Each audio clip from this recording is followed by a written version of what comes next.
Recruiters are looking for something very specific when they are searching for the candidates to fill in a specific position. So in this video, I will be sharing with you 3 most common resume mistakes that are completely avoidable. The goal of the recruiter is to find the best qualified candidate, and from all the pile of the resumes that they get, filter only those that represent a candidate. And the number 1 mistake is typos and grammatical errors on the resume. I know, it sounds like a no-brainer, but guys, the number of the resumes I have seen that have typos, punctuation or grammatical errors in them is really high.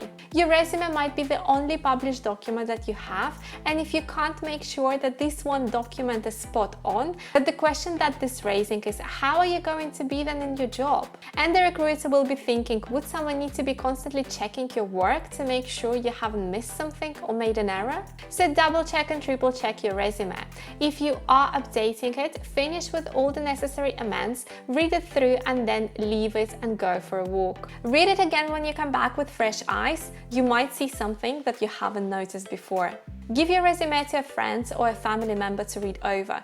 Do whatever it is that you need to do, but make sure there is no errors. Also pay close attention to how you word your resume.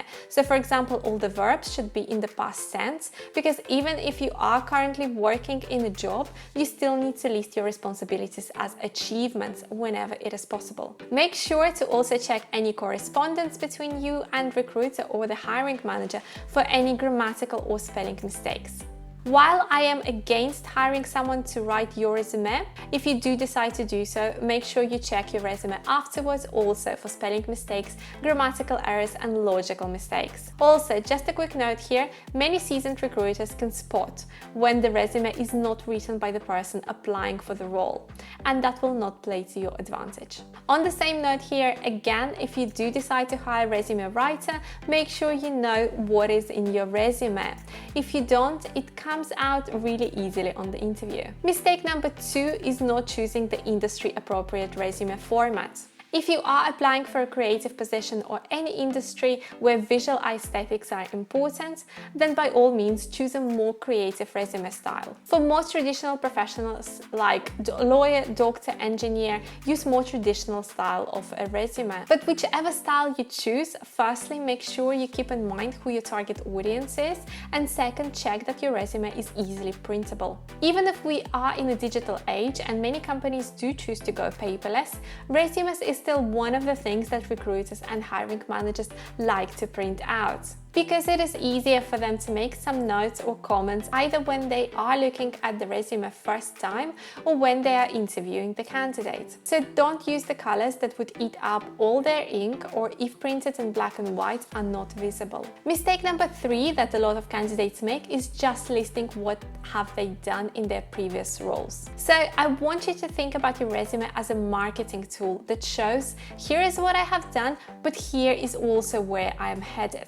So majority of the candidates just list what have they done in their previous roles or throughout their career, but it doesn't tie in any way to the role that you are applying for. You need to position yourself in the way that clearly shows where you are headed. Your resume should definitely highlight your accomplishments and achievements, but you also need to connect the dots for the employer. And by this I mean you need to show them how what you have achieved in your previous role is going to translate into the role that you are applying for, and how it is going to benefit the company. Remember, it is your job to connect the dots. It is not employees' responsibility to figure it out.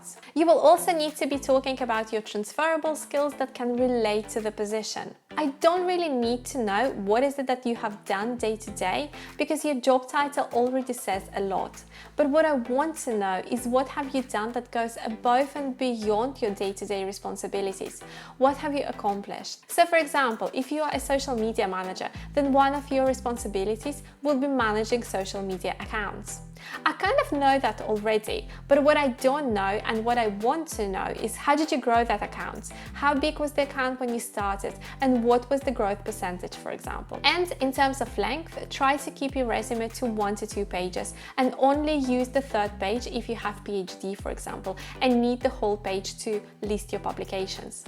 But even in this case, I would recommend to use something I call a resume accelerator that I usually teach my private clients how to create, and which acts as an addition to your resume. These are three major mistakes that the majority of the candidates make. So by avoiding these mistakes, you will already put yourself in the top 1% of the candidates. One thing that I'd also like you to keep in mind, and this is also what most of us naturally struggle with, but your resume is not a place to be humble, but it is a place for your results and achievements to come out loud and clear. So make sure you quantify your achievements and use numbers where possible. The more you think about your achievements, the easier it will be for you to stand out from other candidates.